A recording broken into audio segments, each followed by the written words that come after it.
ఇవాళ నేను ఒక సింపుల్ వేలో పులావ్ ఎలా చేసుకోవాలో చూపిస్తాను. సింపుల్ అన్నాను కదా అని చెప్పి కుక్కర్లో చేస్తున్నాను అనుకుంటున్నారేమో, అస్సలు కాదు. చాలా తక్కువ ఇంగ్రీడియంట్స్తో చాలా పర్ఫెక్ట్గా వస్తుందన్నమాట.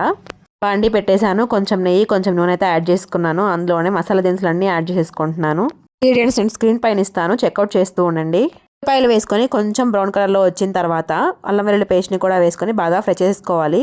ఆ తర్వాత టమాటో ముక్కల్ని కూడా వేసుకొని అలా నూనెలో ఫ్రై అవ్వనివ్వాలన్నమాట. ఆ తర్వాత కొంచెం పుదీనా కొత్తిమీర ఉంటే యాడ్ చేసుకోండి.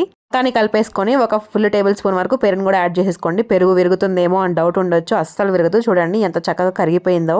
ఇలా మొత్తాన్ని ఒక 2 నిమిషాల వరకు కలుపుకుంటూనే ఫ్రై చేసేసుకుంటూ ఉండాలన్నమాట. ఈ రెసిపీ నేను మా అమ్మమ్మ చేస్తుంటే చూసాను అనమాట ఒకసారి, అప్పుడు నేర్చేసుకున్నా. మనం ఒకేసారి కల్లుప్పును కూడా యాడ్ చేసేసుకుంటున్నాము. ఇప్పుడు ఇందులో కొంచెం వరకు పాలను కూడా యాడ్ చేసేసుకుంటున్నాను. పాలు కూడా విరగవన్నమాట. చూడండి ఎంత చక్కగా కలిసిపోతున్నాయో పాలు కూడా. గ్లాస్ రైస్కి 1.5 గ్లాస్ వాటర్ అయితే పడతాయి అన్నమాట. వాటర్ అయితే ఎసురైతే పోసేసుకుంటున్నాను. అందులోనే కొంచెం నిమ్మ చెక్కను కూడా పిండేసుకోవాలి. నెయ్యి మాత్రం మిస్ అవ్వకుండా వేసుకోండి. ఆ తర్వాత ఎసురు మరుగుతూ ఉండగా ముందుగా మనం నానబెట్టి పెట్టుకున్న బాస్మతి రైస్ అయితే వేసేసుకోవాలి. ఇలా వేసుకొని మనం మధ్య మధ్యలో 2-3 సార్లు కలుపుకోవాలన్నమాట. కొంచెం ఒకసారి నీళ్ళు ఇంకిపోయిన తర్వాత మనం ఇంకా కలపకుండా అంతే ఉంచేసుకోవాలి. అసలు వంట రాని వాళ్ళు కూడా ఈ పులావ్ని చక్కగా హ్యాపీగా ఇంట్లోనే చేసేసుకొని తినేయొచ్చు అనమాట. ఒక 10 నుంచి 15 నిమిషాల వరకు దమ్ అయితే పెట్టేసుకోవాలి. తర్వాత ఇలా సర్వ్ చేసేసుకోవడమే.